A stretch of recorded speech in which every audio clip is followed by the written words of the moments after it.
மனமாற்றத்தை செயலில் வெளிப்படுத்துவோம். கிறிஸ்து இயேசுவில் அன்புமிக்க சகோதர சகோதரிகளே, இன்று நாம் தாயாம் திருவையோடு இணைந்து திருகருகை காலத்தின் 2ஆம் வாரத்திலே இன்றைய இறை வார்த்தை வழிபாடானது மனமாற்றத்தை செயலில் வெளிப்படுத்த இயேசு நமக்கு அழைப்பு விடுக்கக்கூடியவராக இருக்கிறார். ரவி என்ற இளைஞர் சிறு வயதிலேயே தெருக்களில் வளர்ந்தவன். அவனின் வாழ்க்கையில் திருட்டு, குடி, சண்டை, ஆயுதம் வைத்திருத்தல் எல்லாம் ஒரு சாதாரண விஷயமாகிவிட்டது. போலீஸ் பலமுறை பிடித்தாலும் அவன் மனதில் மாற்றம் எதுவும் இல்லை. இந்த வாழ்க்கைதான் எனக்கு விதி என்று நினைத்தான். ஒரு கொள்ளை சம்பவத்திற்கு பிறகு ரவி ஒரு பழைய கட்டிடத்தின் பின்புறம் ஒளிந்திருந்தான்.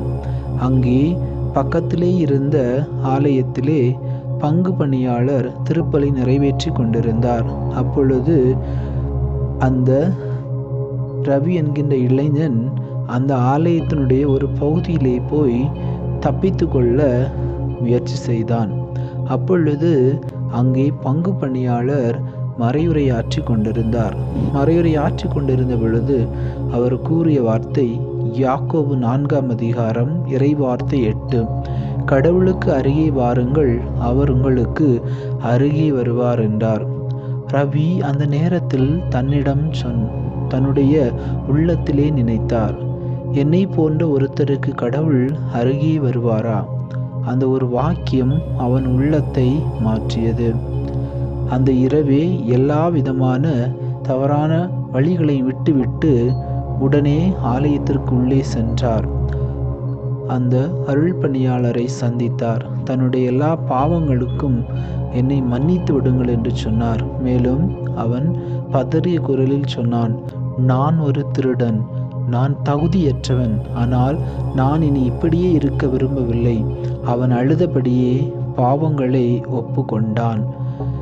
இந்த பாவங்களை ஒப்புக்கொண்டு அதன் பிறகு அவன் மனமாற்றம் பெற்ற பிறகு அவனுடைய வாழ்விலே ஏற்பட்ட மாற்றங்கள் என்ன என்று பார்க்கின்ற பொழுது, திருட்டை முழுவதும் விட்டான். 2வது கும்பலிலிருந்து நண்பர்களை விட்டு விலகினான். 3வது காவல்துறைக்கு சென்று தன்னுடைய பழைய குற்றங்களை ஒப்புக்கொண்டான். 4வது வேலை தேடி நேர்மையாக வாழ ஆரம்பித்தான். இன்று அந்த ரவி பாவத்தில் சிக்கி இருக்கும் இளைஞர்களுக்கு உளவியல் ஆன்மீக ஆலோசனை வழங்குகிறார். சிறைகளில் சென்று கைதிகளுக்கு கடவுளுடைய அன்பை பகிர்கிறார். பலரை அழிவிலிருந்து மீட்டிருக்கிறார். அவர் சொல்வதொரு முக்கியமான வாக்கியம் என்னவென்றால், என்னை போலீஸ் மாற்றவில்லை, என்னை பயம் மாற்றவில்லை, என்னை இயேசுவின் அன்பு மட்டுமே மாற்றியது என்று கூறினார். ஆம், கிறிஸ்து இயேசுவில் அன்புமிக்க சகோதர சகோதரிகளே, இன்றைய இறை வார்த்தை வழிபாடும் மனமாற்றத்தை வெறும் வார்த்தையாலே மட்டும் சொன்னால் போதாது, மாறாக அது வாழ்வில் வெளிப்பட வேண்டும் என்பதைத்தான் இன்றைய மத்தேயு நற்செய்தி 3ஆம் அதிகாரம் 1 முதல் 12 வரை உள்ள இறை வார்த்தையின் வழியாக திருமுழுக்கு யோவான் பலருக்கும் மனமாற்றம் பெற்று கிறிஸ்துவை நம்புங்கள், ஏனெனில் விண்ணரசு நெருங்கி விட்டது என்று சொல்லி அவர் எல்லாருக்கும் திருமுழுக்கு கொடுத்து எல்லாரையும் கிறிஸ்துவனுடைய பாதையிலே வாழ அழைக்கிறார். அப்பொழுது பரிசேயர்களும் சதுசேயர்களும் இந்த திருமுழுக்கை பெறுவதற்காக வருகிறார்கள்.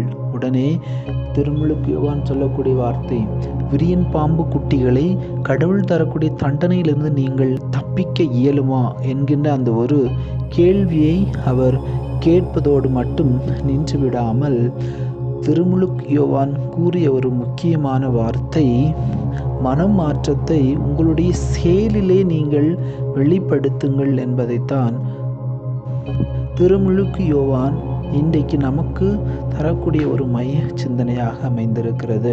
நாம் மனமாற்றம் அடைந்திருக்கிறோம் என்பதை வெறும் வார்த்தையால் சொன்னால் போதாது, மாறாக நம்முடைய வாழ்க்கையிலே செயல்பாட்டிலே நாம் வெளிப்படுத்த வேண்டும். யாரெல்லாம் தன்னுடைய வாழ்க்கையிலே செயல்பாட்டிலே வெளிப்படுத்துகிறார்களோ அவர்கள்தான் உண்மையிலேயே மனமாற்றம் பெற்றவர்களாக இருக்கிறார்கள். அதிலே குறிப்பாக பார்க்கின்ற பொழுது சக்கேயுனுடைய வாழ்வு.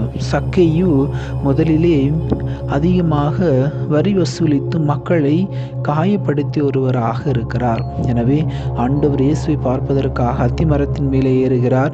ஏறிய உடனேயே ஆண்டவர் இயேசு அவரை பார்க்கின்ற பொழுது, சக்கேயுவே இறங்கி வா, இன்று இந்த வீட்டிற்கு மீட்பு உண்டாயிற்று என்று சொல்லக்கூடிய அந்த தருணத்திலே அவர் தன்னுடைய எல்லா விதமான பாவங்களை உணர்ந்து அவர் கூறக்கூடிய வார்த்தை, நான் யார் யாரையெல்லாம் அதிகமாக நான் கஷ்டப்படுத்தி இருந்தோனோ, யாரிடமெல்லாம் அதிகமாக வரி வசூலித்திருந்தேனோ 4 மடங்கு நான் திருப்பி கொடுத்து வருகிறேன், என் சொத்தில் பாதியை ஏழைகளுக்கு கொடுக்கிறேன் என்று சொல்லி அவர் தன்னுடைய மனமாற்றத்தை செயலிலே வெளிப்படுத்தக்கூடியவராக இருக்கிறார். அதே போலவே பவுல் முதல் தொடக்கத்திலே கிறிஸ்தவர்களை துன்புறுத்தக்கூடியவராக இருந்தார்.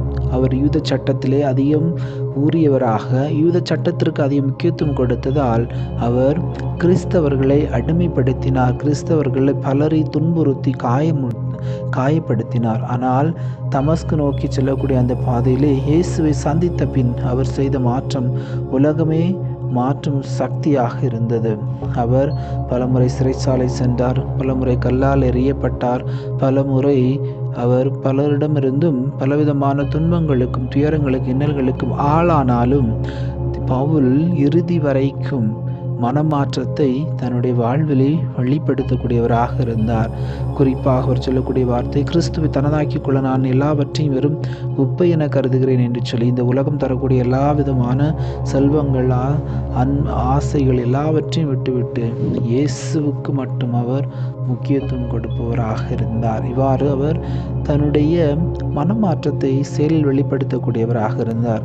அதே போலத்தான் சிலுவையிலே இயேசுவினுடைய அருகிலே இருந்த 2 குற்றவாளிகளில் ஒருவர் மனமாற்றம் பெற்றார். அவர் சொன்ன வார்த்தை, நாம் குற்றம் செய்ததற்கு தண்டனை பெறுகிறோம், இயேசுவோ எந்தவித தவறும் செய்யாதவர், எனவே ஆண்டவரை நீர் விண்ணுலகில் வரும்பொழுது என்னையும் நினைவு கூறும் என்று சொல்கின்றார். இங்கே அவர் என்ன செய்கின்றார்? தன்னுடைய பாவத்தை ஒப்புக்கொண்டார். இயேசுவை பொது வழியில் காக்க முயன்றார். இயேசுவை நம்பிய நம்பிக்கை செயல். உடனே இயேசுனே இன்று என்னோடு வான் வீட்டில் இருப்பாய் என்று அவருக்கு மறுமொழி சொல்கின்றார். அதே போலவே புனித அகஸ்தினார் தொடக்கத்திலே எல்லா விதமான தீய வாழ்க்கையில், குடி, காமம், சுகவாழ்வு, பாவத்தால் நிரம்பியது. ஆனால் அவர் கடவுளுடைய வார்த்தை கேட்டு முழுமையாக மாறினார். அவருடைய செயல்பாடு இன்றைக்கு திரு அவையிலே ஒரு முக்கியமான புனிதராக இறையியல் கருத்துக்களை அதிகமாக கொடுத்து அவருடைய வாழ்விலே மனமாற்றத்தை அவர் தன்னுடைய புத்தகங்கள் வழியாக, தன்னுடைய வாழ்வின் வழியாக வெளிப்படுத்தக்கூடியவராக இருந்தார். ஆம், கிறிஸ்து இயேசுவில் அன்புமிக்க சகோதர சகோதரிகளே, ஆண்டவர் இயேசுனுடைய வருகைக்காக தயாரித்து கொண்டிருக்கக்கூடிய நாம் மனமாற்றம் பெற வேண்டும், மனமாற்றத்தை வெளிப்படுத்த வேண்டும் என்று சொல்லி வெறும் வார்த்தையாலே சொன்னால் போதாது.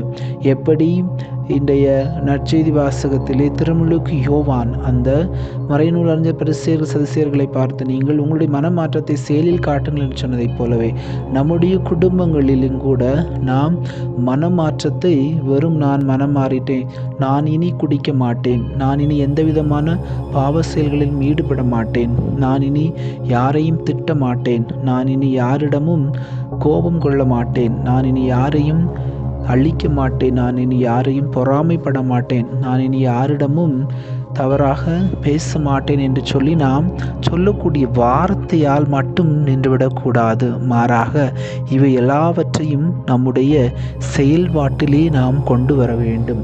மனமாற்றம் பெற்றவர் என்பதை நம்முடைய செயல்களிலே வெளிப்படுத்துகின்ற பொழுதுதான் அது உண்மையான கிறிஸ்தவ வாழ்வாகவும், அதுதான் நாம் ஆண்டவர் இயேசுவுக்காக தயாரிக்கக்கூடிய ஒரு உண்மையான தயாரிப்பாகவும் இருக்கும் என்பதை இயேசு இந்த நாளிலே நமக்கு வெளிப்படுத்தக்கூடியவராக இருக்கிறார். எனவே அன்புமிக்க சகோதர சகோதரிகளே, நம்முடைய குடும்பங்களிலே கணவன் மனைவிக்கு இடையே வரக்கூடிய எல்லா விதமான பிரச்சனைகளிலும் நாம் பொறுமையாக இருந்து மனமாற்றத்தை செயலில் வெளிப்படுத்துவோம். அன்பு செய்யக்கூடியவர்களாக, மன்னிக்கக்கூடியவர்களாக, இரக்கம் காட்டக்கூடியவர்களாக, பிறருக்கு உதவி செய்யக்கூடியவர்களாக, பிறருடைய தேவையிலே பங்கெடுக்கக்கூடியவர்களாக, துன்பத்திலே ஆறுதலாக இருக்கக்கூடியவர்களாக, எல்லாரையும் அரவணைக்கக்கூடியவர்களாக, பகைவர்களை ஏற்ற அன்பு செய்யக்கூடியவர்களாக, எல்லாரிடமும் எல்லா சூழ்நிலையிலும் புரிந்து கொண்டு மனநிலையோடு வாழக்கூடியவர்களாக இருக்கின்ற பொழுது உண்மையிலேயே நாம் ஆண்டவர் இயேசுவை நம்முடைய உள்ளத்திலே வரவேற்கக்கூடியவர்களாக, அவருக்காக நம்மையே நாம் நல்ல முறையில் தயாரிக்கக்கூடியவர்களாக இருப்போம். எனவே இந்த நாளிலே சிறப்பாக மனமாற்றம் நாம் பெற அழைக்கக்கூடிய இறைவன் மனமாற்றம் பெற்றதை நம்முடைய செயல்களிலே நாம் வெளிப்படுத்துவோம். அவ்வாறு வெளிப்படுத்துகின்ற பொழுது எல்லாரும் எல்லா வளமும் பெற்று இறைவனுடைய அருளை நிறைவாக பெறுவார்கள். இதற்கு தேவையான அருள் வேண்டி நாம் இறைவன் நோக்கி மன்றாடுவோம். எல்லாம் வல்ல இறைவன், தந்தை, மகன், தூய ஆவி உங்களை நிறைவாக ஆசீர்வதிப்பாராக. ஆமென்.